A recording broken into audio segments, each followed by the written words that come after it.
My husband slid his phone across the kitchen island and asked, in the calmest voice I'd ever heard, why I'd been sending him messages that sounded like I wanted to burn our marriage to the ground.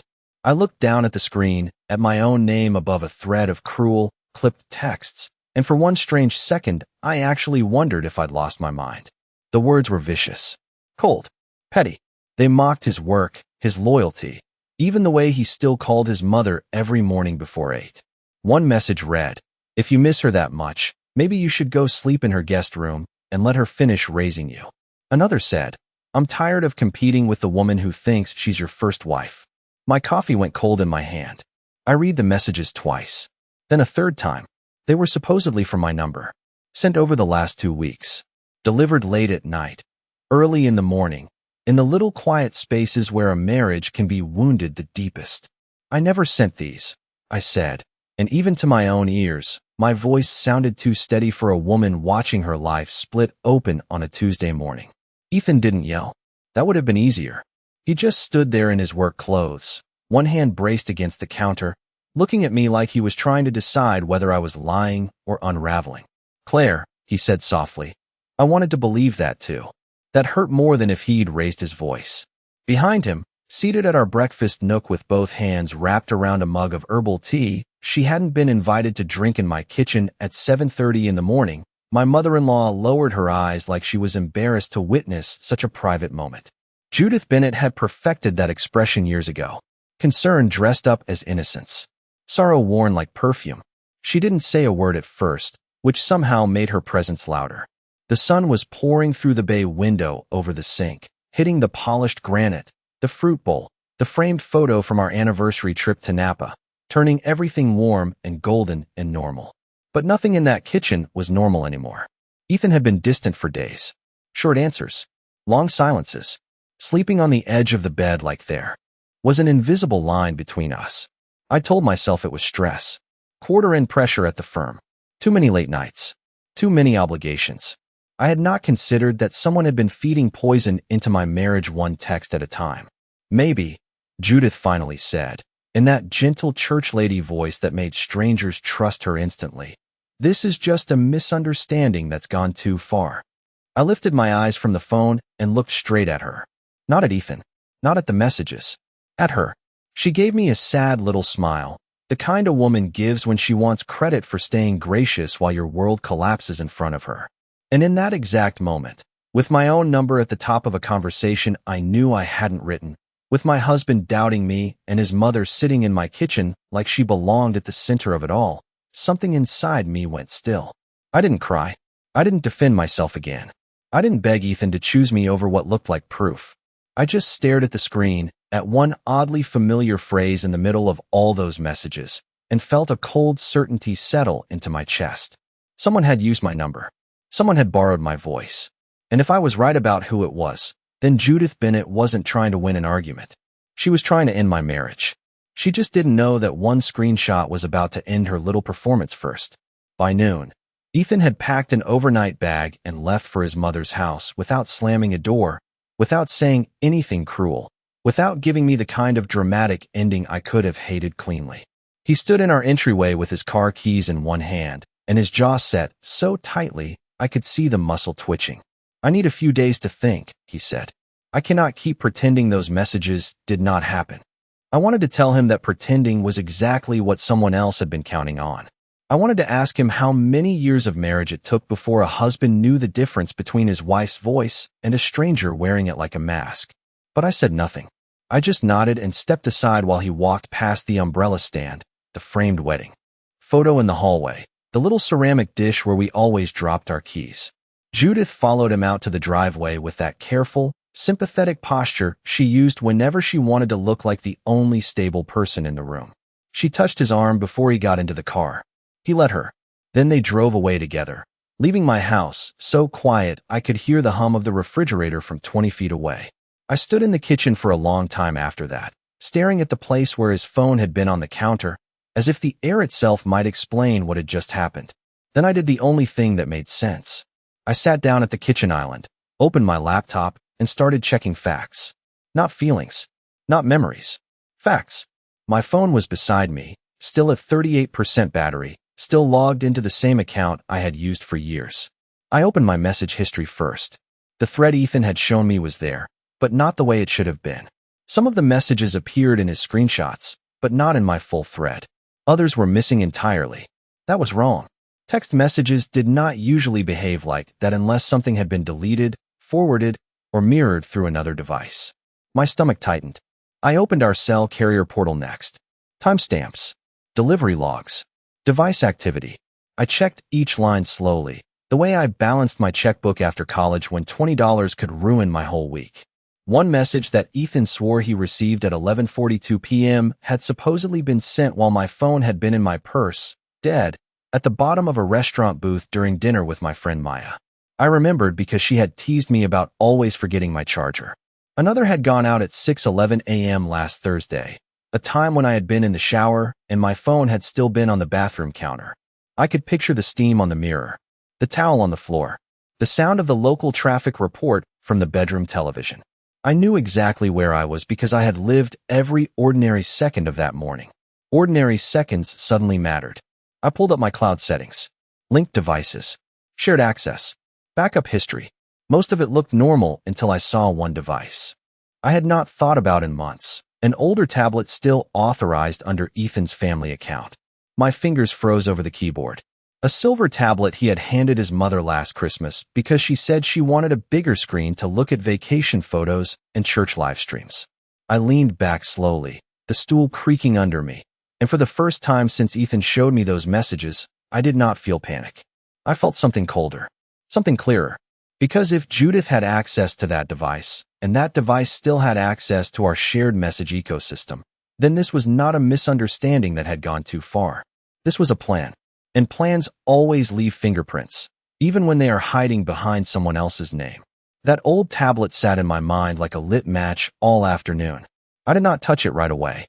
People think the strongest move is to charge in the second you suspect betrayal, but that is how you lose control of the room. Judith had been controlling rooms for years. She knew exactly when to sigh, when to smile, when to act wounded enough to make everyone else feel cruel. If I went to Ethan with half a theory and no proof, she would turn it into one more example of me being paranoid, dramatic, unstable. So I stayed quiet. I made myself tea I did not drink. I wiped down a spotless counter. I folded 2 dish towels that did not need folding. Then I picked up my phone and called the only person I trusted to help me look at facts without letting emotions muddy them. Maya Collins answered on the second ring. "You sound like you were trying not to set your kitchen on fire," she said, because that was Maya. Dry, sharp, and impossible to fool.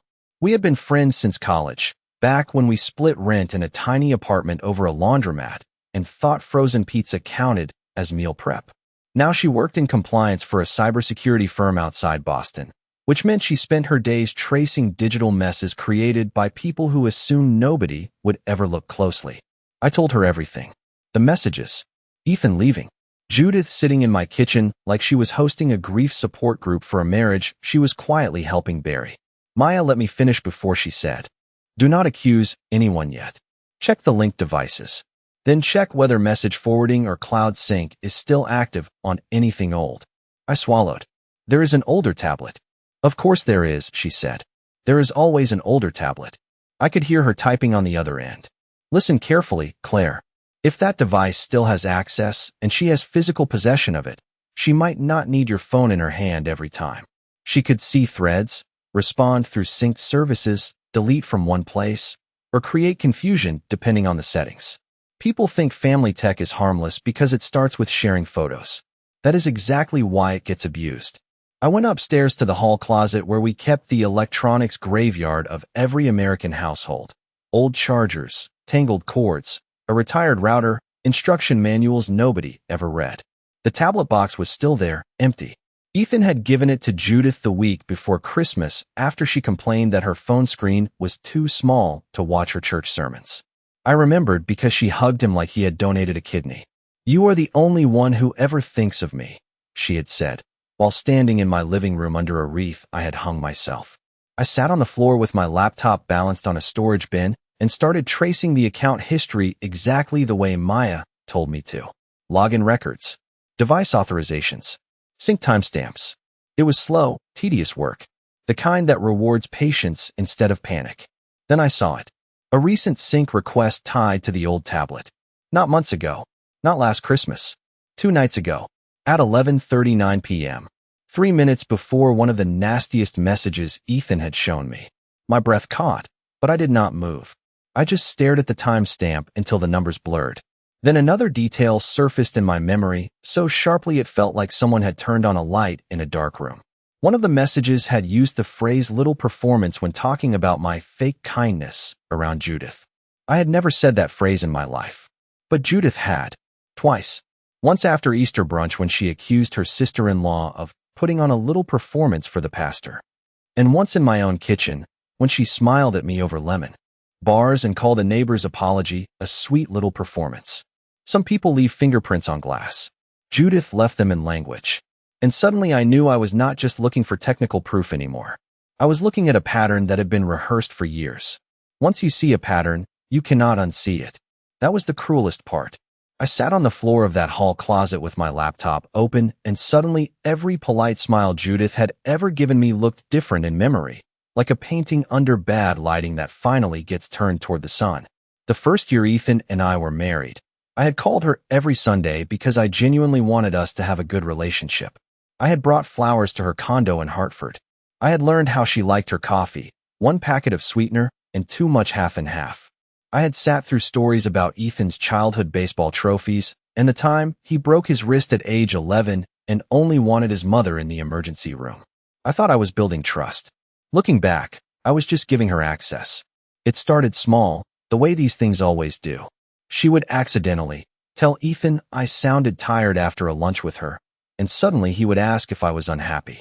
She would mention that I seemed a little sharp when I corrected a restaurant reservation she had made under the wrong name, and he would tell me later that maybe I could be more patient with her. At Thanksgiving 2 years ago, I had offered to host because our dining room fit 10 comfortably if I used the leaf in the table. Judith arrived 40 minutes late carrying a pie no one had asked her to bring and announced, loudly enough for Ethan's cousins to hear, that she was so relieved Claire did not burn the turkey this year. Everyone laughed because that is what people do when a woman with soft eyes says something mean in a sweet voice. I laughed too. Then I spent the next 3 hours serving food in my own home while she sat at the head of the table telling stories about Ethan's childhood as if I were the guest and she were the wife. There had been Christmas cards she rewrote after I addressed them. Weekend plans she misunderstood so she could show up unannounced. Little comments dropped like pins. I just worry that Ethan works too hard, and Claire does not always notice. I am sure Claire means well. She just did not grow up with our traditions. Some women do not understand that marriage means becoming part of a family, not pulling a son away from one. Always framed as concern. Always delivered with that careful little sigh. I remembered the time my phone had gone missing during a barbecue last summer.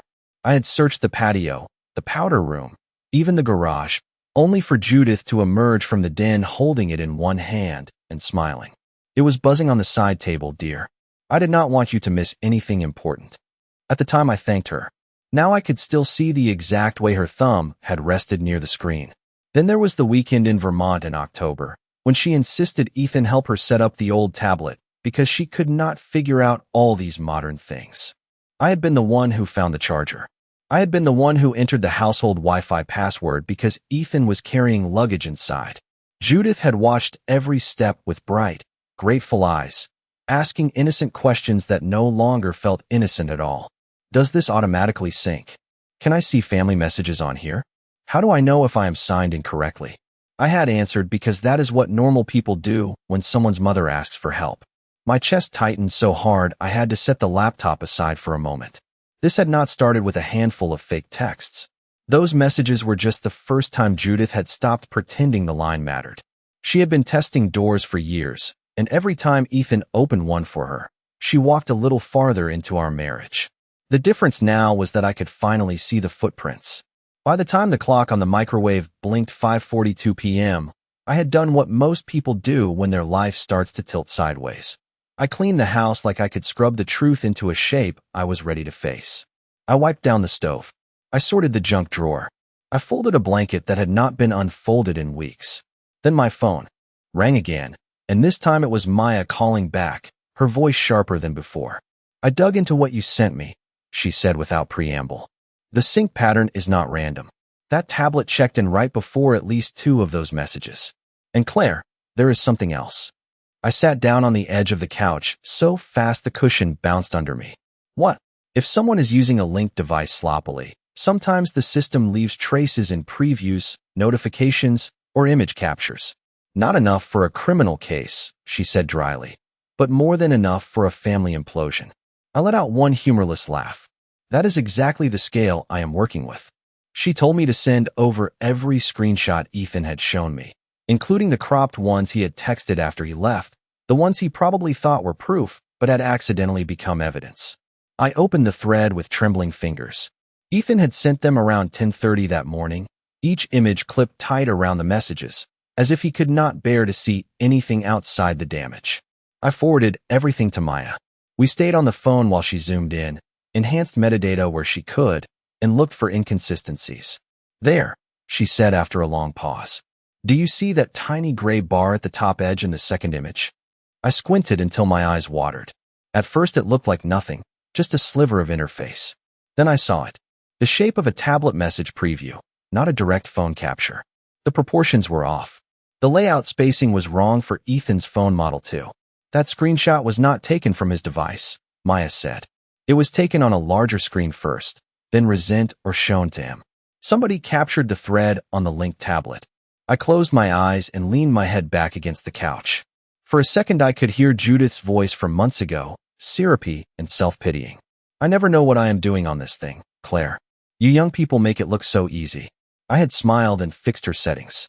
I had handed her the knife and thanked her for trusting me with it. Do not tell Ethan yet, Maya said. Not until you have something cleaner. Right now you have a strong inference. You need a trap. I sat up straighter. A trap. Yes. If she has done this before, she will do it again. Especially if she thinks she is winning. Give her something tempting. Something emotional. Something she cannot resist using against you. My first instinct was to say no. I was tired. Humiliated. Too heartsick to think like a strategist. But exhaustion has a strange way of burning off everything except what matters. And what mattered was this. Judith had not just meddled. She had impersonated me. She had placed words in my mouth and let my husband believe them. That deserved more than a confrontation. It deserved certainty. I opened my messages and stared at the blank screen. Then I typed out a draft I never intended to send. A bitter little paragraph about Ethan always choosing his mother first, about how maybe he should stay at her house for good if he trusted her more than his own wife. The words made my skin crawl because they sounded close enough to the fake messages to be irresistible bait. I saved the draft. I left my phone on the kitchen island. Then I turned off the screen and stood very still in the quiet house, realizing for the first time all day that I was no longer just defending myself. I was waiting for Judith Bennett to make a mistake. Judith did not make me wait long. The next morning, my phone buzzed at 6:17 a.m. with a message from Ethan that simply said, "Why would you say this now?" I was already awake, sitting at the kitchen table in my robe with the sunrise turning the maple tree outside our window pale gold. I had barely slept. Every creak in the house had sounded like a warning. Every passing car had made me glance at my screen. I opened Ethan's text and found a new screenshot underneath it. There was my name again at the top of the thread, and there was the exact bait I had typed the night before, almost word for word. Only this time it had been sent to him at 11:58 p.m. while I had been brushing my teeth and deliberately not touching my phone. My heart kicked hard once against my ribs, not from fear this time, but from the sick, clear satisfaction of being right. She had taken it. She had seen the draft or the synced content, and she had used it. I did not send that. I wrote back, then stopped myself and deleted it. Too fast, too defensive, too easy for Judith to frame as another lie. Instead, I called Maya. She picked up sounding entirely too cheerful for someone about to help blow up a family. "Please tell me she took the bait," she said. "She took the bait," I replied. I sent the screenshot.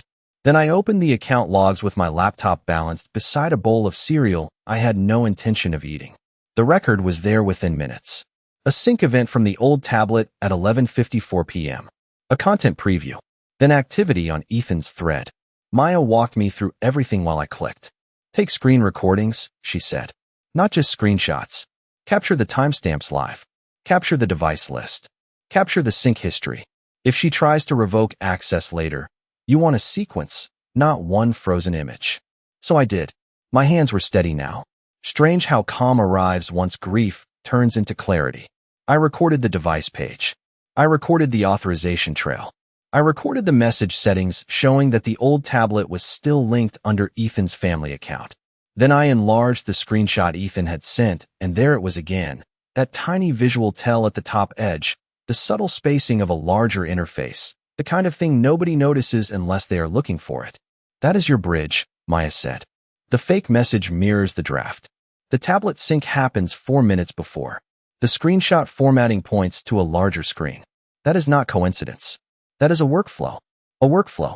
The word was almost funny. Judith would have hated it. It made her manipulation sound clinical instead of emotional, which is what it really was. She wanted everything to feel like instinct. Motherly concern. Protective love. She did not want anyone calling it a system.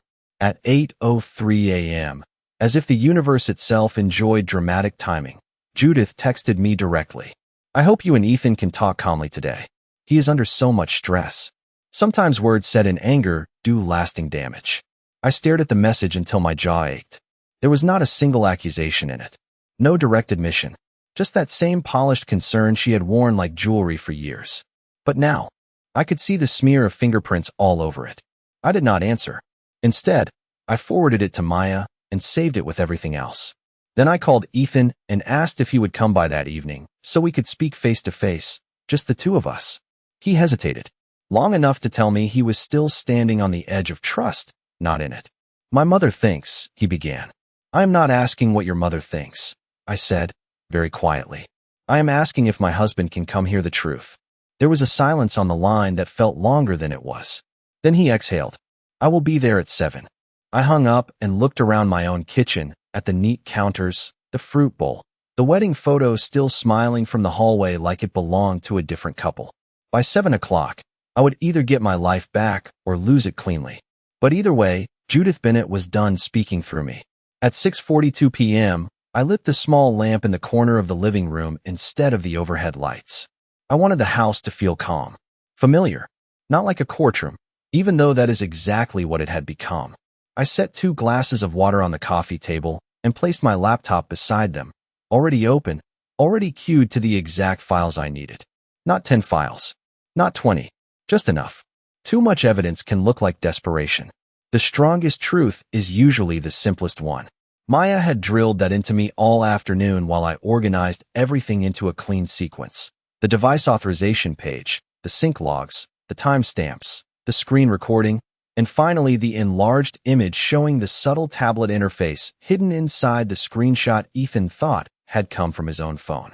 Lead with what he can understand emotionally, she had said. Then show him what he cannot argue with technically. At 6:58, headlights swept across the front window. My stomach tightened, but I stayed seated.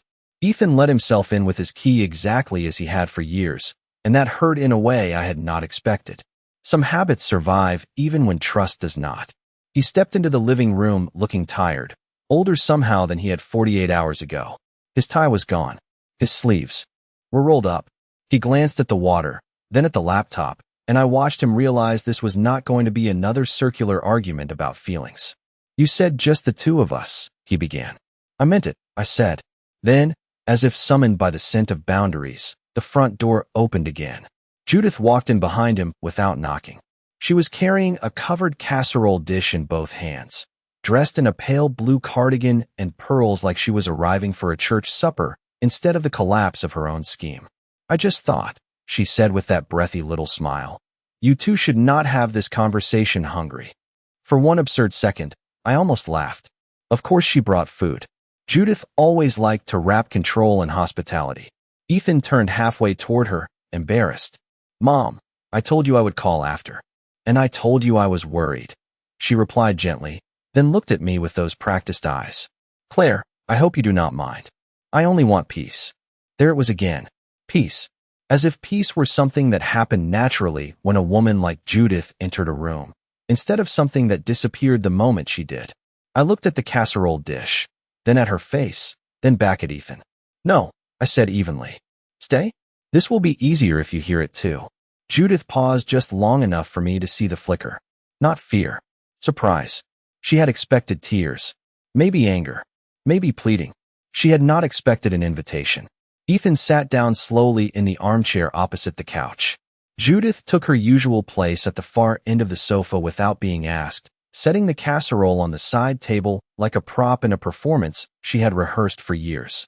The room smelled faintly of lemon cleaner and whatever buttery thing she had baked. Outside, a sprinkler clicked somewhere down the block.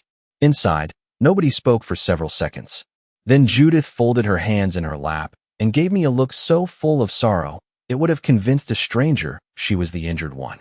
"Claire," she said softly, "before this gets any uglier, maybe we should all remember that stress can make people say things they do not mean." I met her gaze and held it. "That is exactly what I want to talk about," I said.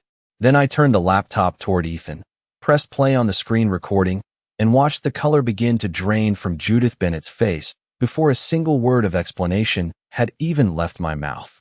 I did not narrate. I did not accuse. I let the evidence speak first. The screen recording began with the account settings page, my cursor moving slowly over each linked device so Ethan could follow every line without feeling lost. I watched his eyes track the familiar account name, the household permissions, the old silver tablet still authorized under the family messaging system. "That is the tablet you gave your mother at Christmas," I said quietly. "It never lost access." Judith let out a small, airy laugh that would have sounded harmless to anyone who had not lived with her shadow for years. "Claire, plenty of older devices stay connected. That does not prove anything." "You are right," I said. "By itself, it does not." I clicked forward to the sync logs. Date. Time. Device check-in. Ethan leaned in before I even said a word. I could see him doing the math in real time, matching the timestamps to the messages he had shown me in the kitchen. 11:39 p.m. sync. 11:42 p.m. message. 11:54 p.m. sync. 11:58 p.m. message. 2 nights in a row. Same pattern. Same device. Same account family. Judith shifted beside him, just enough to make the sofa cushion whisper. "That still could mean anything," she said, a little too quickly. "It could mean the tablet was refreshing. It could mean—" "Exactly," I interrupted, still calm. "Refreshing. Accessing the thread. Seeing content." Then I opened the next file. The screen recording of the bait. My unsent draft. The one I had typed and deliberately left alone. The words appeared on the screen in black and white, ugly and bitter and unmistakably mine only because I had written them as bait, not because I had ever sent them. "I typed this last night and never sent it," I said. "I left it as a draft." Ethan frowned. "Then how did I get it?" I clicked once more. The screenshot he had texted me that morning filled the screen. Same phrasing. Same structure. Slightly altered, but close enough to make the source obvious. Then I zoomed in to the top edge, enlarging that thin gray sliver. Maya had found. "Because it was captured from a larger device first," I said. "Not from your phone. Not from mine. From a tablet interface. The formatting is wrong for your model. The spacing is wrong. This image was created on the linked tablet, then shown or sent to you as if it came directly from our thread." Ethan stared so hard at the screen that he looked like he might stop breathing. Judith sat up straighter. "This is ridiculous," she snapped, and there it was at last, the first crack in the voice she usually kept polished smooth. "You are twisting technical nonsense because you are upset." I turned my head and looked at her fully for the first time that night. "Then let us make it less technical." I opened her text from that morning and read it aloud. "I hope you and Ethan can talk calmly today. He is under so much stress. Sometimes words said in anger do lasting damage." Ethan looked at his mother, then at me, then back at the screen. I could see him replaying everything now, not just the last 2 days, but the last several years. The holiday comments, the little misunderstandings, the endless soft suggestions about my tone, my intentions, my loyalty. Judith folded her arms. "I was trying to help," she said, and the sentence landed in the room like something rotten. Not I did not do it. Not that is false. Just the beginning of a justification. Ethan's face changed in a way I had never seen before. It was not rage. It was worse. Recognition. "Help," he said, his voice flat. "Mom, did you do this?" Judith opened her mouth, closed it, then tried for tears. "I was protecting you," she whispered. "She has been pulling you away from me for years." And with that one sentence, after all her careful little performances, Judith Bennett finally told the truth. The room went so quiet I could hear the little ticking sound from the wall clock over the bookshelf, the one Ethan's aunt had given us as a wedding present 12 years ago. Judith's casserole sat untouched on the side table, still warm, still wrapped in a floral kitchen towel, as if she had really believed she could bring baked pasta into my living room and season sabotage with Parmesan. Ethan did not look at me first. He looked at his mother, really looked at her, the way a man looks at a building after realizing the crack in the wall was never cosmetic. "You used her number," he said, each word slow and separate. "You made me think my wife was saying those things." Judith straightened, then shrank, then tried to become the version of herself that had worked for decades. Her eyes filled. Her chin trembled. "I was afraid," she whispered. "You have been changing since you married her. You stopped calling as much. You spent holidays with her family. You used to tell me everything, Ethan." She reached for his arm. He moved before she touched him. Not violently, not dramatically, just a small shift backward that somehow felt larger than anything else that had happened that night. "So you lied," he said. "You lied because I grew up." I sat very still on the couch with my hands folded in my lap, because this was no longer the moment for anger. Anger would have made it messy. I had not fought this hard for messy. Judith turned to me then, and for the first time, there was no sweetness left in her face. "You always wanted this," she said. "You wanted him all to yourself." I almost smiled at the absurdity of it. "No," I said. "I wanted a husband. You wanted a son who never left home." Ethan closed his eyes for one brief second, and when he opened them, something in him had settled. Not healed, not forgiven, settled. He stood up and picked up the casserole dish from the side table, then placed it carefully back into Judith's hands like he was returning an item to the wrong owner. "You need to go," he said. She blinked at him, stunned. "Ethan, no," he said, firmer now. "You do not get to stay and explain this into something smaller. You impersonated my wife. You manipulated me. You tried to break my marriage because you did not like the fact that I have one." Judith's mouth trembled again, but the tears had lost their power. Once truth arrives, performance becomes embarrassing. She looked at me as if I might intervene, as if I might soften him for her the way I had softened every family gathering, every holiday comment, every sharp little cut disguised as concern. I did not move.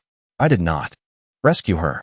After a long, terrible second, she turned and walked to the door carrying her untouched casserole like a failed peace offering. When the door shut behind her, the house exhaled. Ethan stood with one hand on the back of the armchair, staring at the floor. "Claire," he said, but I raised my hand gently before he could say anything else. "Do not apologize yet." He looked up, startled. I stood then, slowly, and faced him across the coffee table that had held our drinks, our evidence, and the remains of a life I was no longer willing to live on autopilot. "Your mother did not almost ruin this marriage alone," I said. "She got as far as she did because you let her have access to things that never should have belonged to her. Our devices, our home, our private conversations, your loyalty when it should have been your judgment." He swallowed hard, but he did not argue. That mattered. "So here is what happens next," I continued. "No more spare key. No more shared accounts. No more family device access. No more private conversations about me with her that I do not know about. We get counseling. Real counseling. And if you cannot build boundaries strong enough to protect this marriage from the people outside it, then I will stop trying to save something you are not protecting." He nodded once, slowly, like a man accepting terms he should have written years ago. "I understand," he said, and I believe that he finally did.